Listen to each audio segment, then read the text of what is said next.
Moses and the Shepherd.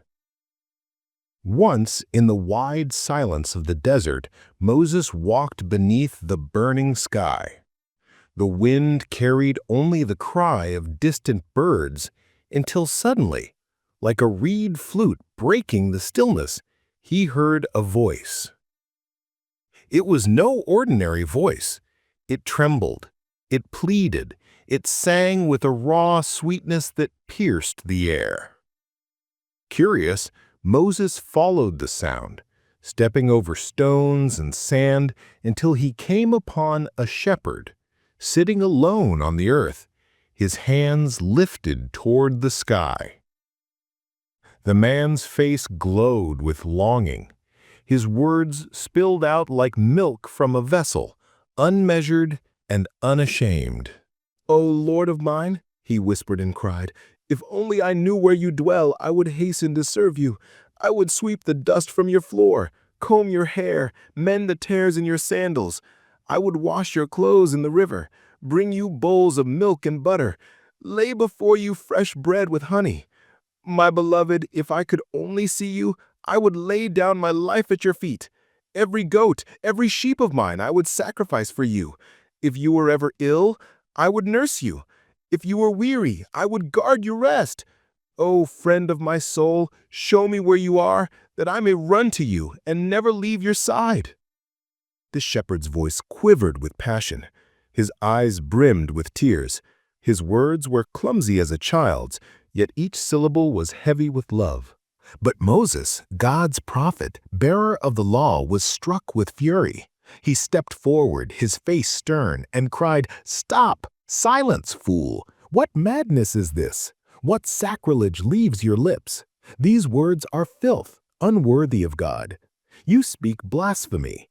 Repent before fire falls from heaven and consumes us both." The shepherd turned, startled, trembling like a lamb before a wolf. "But master," he said, "what harm have I done? My words are for my Lord alone. My heart overflows, and I speak. Surely this is no crime?"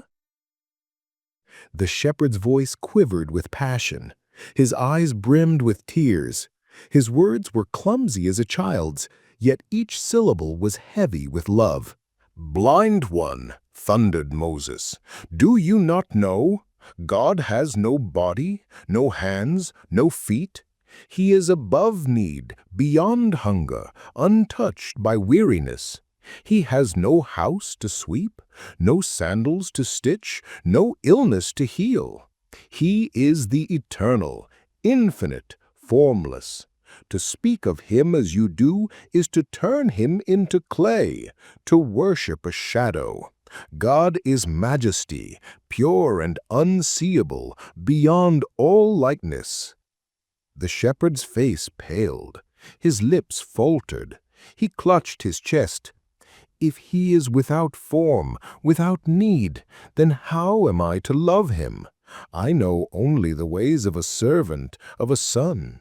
I long to see him, to bow before him, to touch the hem of his robe. And now you tell me he cannot be seen, cannot be touched, cannot be approached? Alas, my heart breaks. Woe is me, for I am lost." With that, he tore his garment in grief. He covered his head in dust and turned away. Sobbing, he stumbled into the wilderness, vanishing among the barren stones. Moses stood, proud and solemn, yet a shadow fell upon his heart. For though he had defended the truth of God's majesty, something within him ached.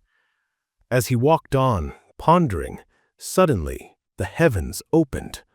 A voice rang through the stillness, vast as the sky, tender as rain. "O Moses, what have you done? Why have you driven away our servant? Did we send you as a prophet to draw souls nearer to us, or to cast them out? You came as a shepherd of hearts, yet you have scattered the flock." Every heart has its own tongue. The learned speak in wisdom, the simple speak in love. We hear them all. We do not look at the words, but at the fire behind them.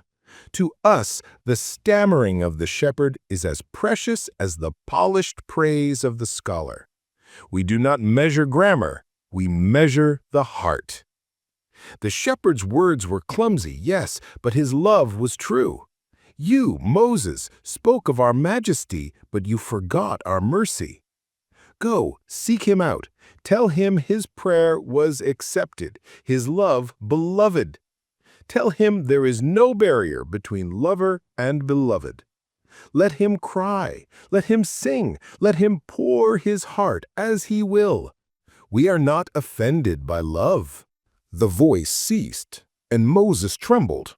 His face burned with shame, his eyes with tears. He fell to the ground, crying, "Forgive me, Lord." Then he rose and ran into the wilderness, searching for the one he had wounded.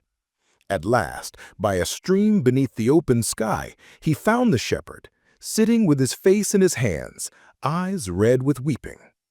Moses fell at his feet and said, "Brother, rejoice. God has spoken to me on your behalf.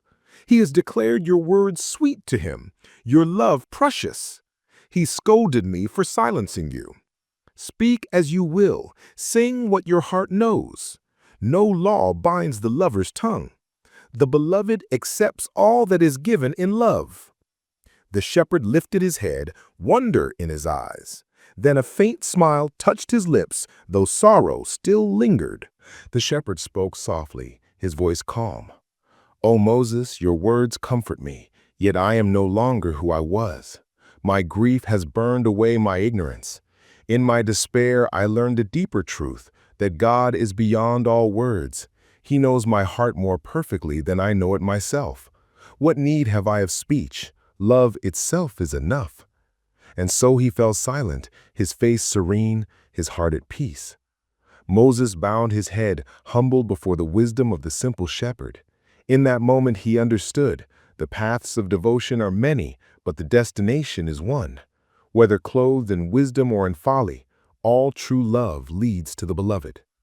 Thank you for listening to this tale. May it remind us all that love, in whatever form it takes, is never lost on the beloved.